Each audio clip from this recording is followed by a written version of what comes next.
Sobrecarga na gestão industrial é aquela sensação que eu sempre defino, inclusive explico para minha mulher, a sensação de que o teu chefe ele te manda estar em São Paulo e no Rio de Janeiro na segunda-feira às 10 da manhã. Nos dois lugares tem uma reunião para tu ir. E tu olha e diz assim, cara, é impossível, né? Teu chefe te olha e te diz assim, velho, te vira. Ou a tua própria situação e obrigação, o teu próprio comprometimento com os resultados da empresa, eles te impelem a ter aquela obrigação. Tem que estar nos dois lugares ao mesmo tempo e tu sabe que é impossível. Então essa sensação que gera uma sensação de impossibilidade, de sobrepassar a tua capacidade humana, certo? Isso para mim é sobrecarga, evidentemente, quando tu sabe o que tu tem que fazer, né? Sobrecarga, a definição, digamos, um pouco mais literal, tu tem atividades para executar e tu vê que o espaço de tempo que tu tinha para executar essas atividades já está ocupado para executar outras atividades, certo? Então é impossível, né? Dois corpos não ocupam o mesmo lugar no espaço e tempo.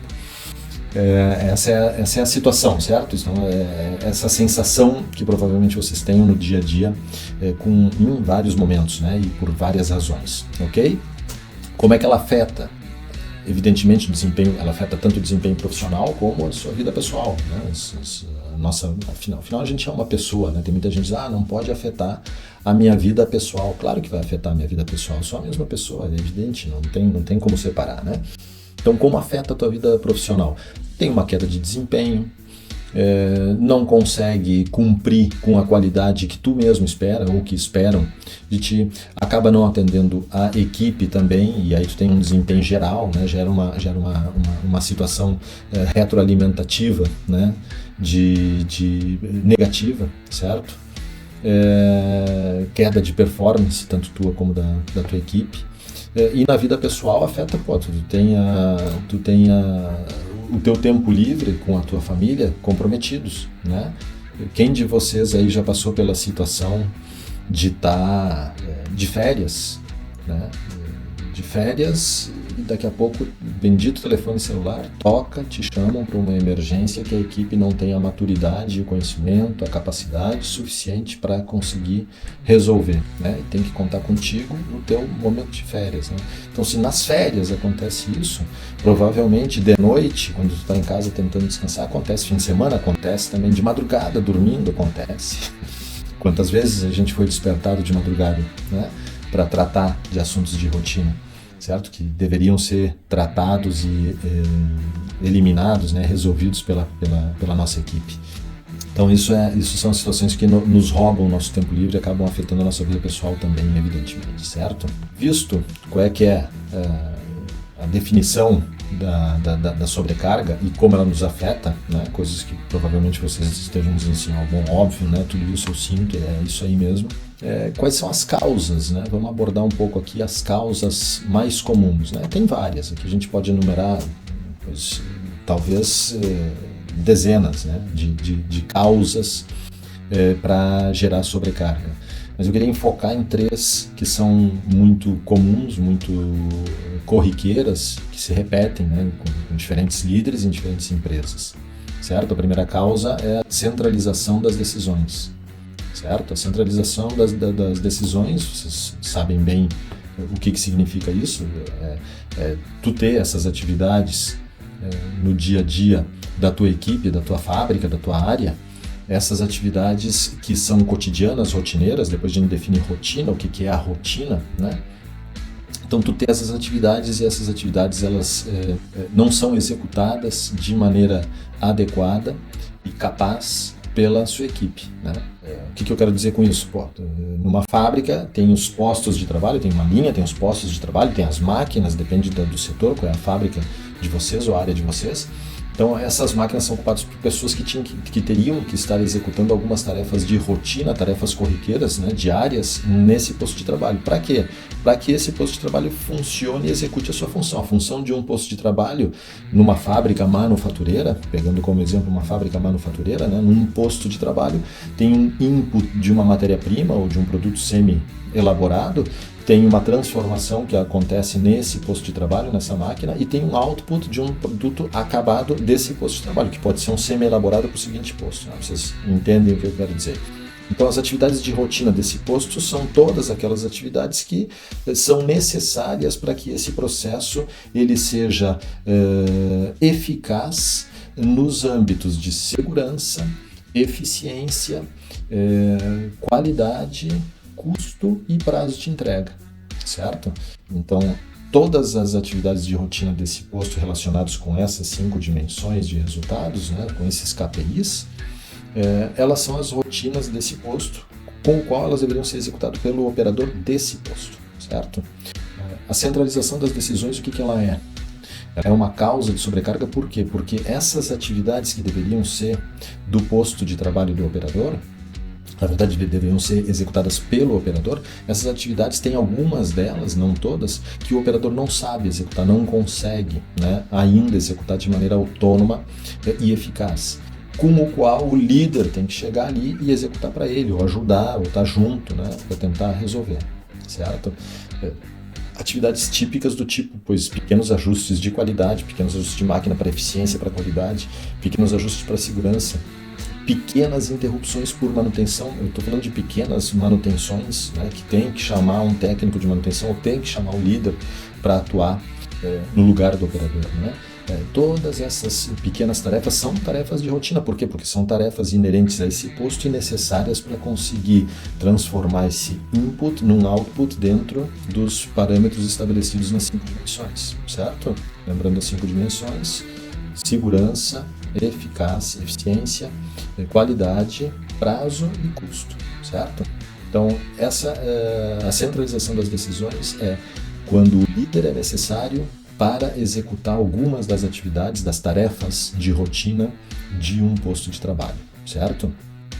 E por que ocorre essa centralização? Tem vários motivos para ocorrer, né? Às vezes a própria empresa impõe, certo? Às vezes a empresa ela entende que a função do líder é estar ali, né, e apoiar, é ser um substituto. E tem algumas funções de liderança, como o chefe de turno e tal, que eles são substitutos mesmo dessas pessoas. Mas quando eles estão executando a função de chefe de turno, né, ou team leader, o que seja, ele não tinha que estar executando aquelas tarefas de rotina. Idealmente o operador tem que executar. Ele tá ali, um team leader típico, né, numa linha de montagem, ele está ali para a linha não parar. O operador desse posto ele necessita alguma coisa, sei lá, ir no banheiro, né? Se ir no banheiro, sai dali, vai para o banheiro e o team leader ocupa o posto para a linha não parar, certo? Então ele tem que saber executar todas as tarefas, mas ele não tem que executar pelo operador de maneira rotineira. Ele tem que estar fazendo outras coisas que são inerentes à função do team leader, né? A mesma coisa, um chefe de turno, um chefe de área, um chefe de setor, o que seja, certo? Entendido? Então, às vezes a empresa diz que não, o líder, o team leader, ele tem que estar fazendo isso, ele tinha que estar olhando e controlando no detalhe cada tarefa de cada operador. Pode ser que ainda existam algumas empresas, mas evidentemente que isso aí ela traz uma consequência negativa para o resultado da empresa, né, em primeiro lugar, do líder em segundo lugar e da equipe em terceiro lugar, né, porque gera uma desmotivação geral. Ok? Nenhuma pessoa ela quer depender de outra para executar as suas tarefas que são inerentes às suas responsabilidades. Ela quer conseguir executar boa performance, né? Executar de maneira correta as suas tarefas, certo? Todas as pessoas são assim, elas não querem depender dos outros, né? Evidentemente que não. Fere o nosso orgulho, inclusive, como humano, né? Então, as empresas que impelem a um líder estar fazendo uma microgestão dos seus operadores, né? Na microgestão é estar ali no detalhe em cima, olhando, não, agora aperta aqui, né? Cara, isso não é beneficioso, ao contrário, né? Causa um malefício para o desempenho da equipe, do líder e da empresa, em última instância, certo? A empresa impor é um motivo de centralização, mas às vezes é o próprio líder que está viciado, né? O próprio líder que está viciado em ser bombeiro. Por quê? Porque a atuação como bombeiro é muito curiosa.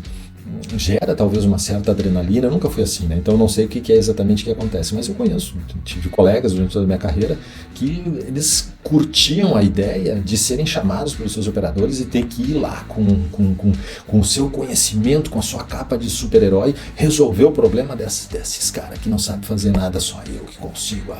Aí o operador chamava, fulano, vem aqui por favor, o cara ia lá, ficava lá, operava e tal, sai daqui, termina, agora sim pode voltar a operar, e saía como super-herói. Eu sou o cara que consigo resolver esse negócio, não sou eu aqui, esse negócio não funciona, né? A consequência é a mesma, né? A consequência é que esse cara está deixando de executar funções que são inerentes ao líder, porque ele está executando funções que são inerentes ao operador. Quando eu fui diretor industrial, diretor de operações em algumas empresas aqui no final da minha carreira, e antes quando eu era chefe de área também, quando eu fui diretor industrial, quando eu fui diretor de operações, e antes quando eu fui chefe de área também e tal, eu sempre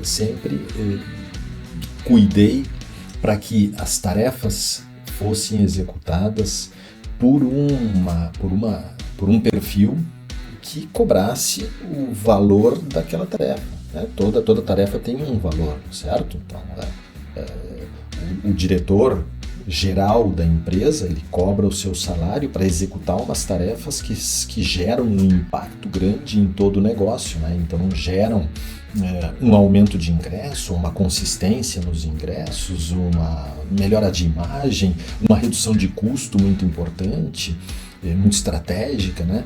Se ele estiver lá operando a máquina, é lógico que o salário que ele cobra para conseguir gerar, que deveria estar gerando aquele impacto, quando ele está operando uma máquina, operando as tarefas de rotina de uma máquina, é muito caro pagar esse cara para fazer essas tarefas. Vocês entendem isso, né? É muito caro. A mesma coisa o líder operando a máquina no lugar do operador, por mais que ele se sinta bem e super-herói, é muito caro pagar esse líder para estar operando isso, certo?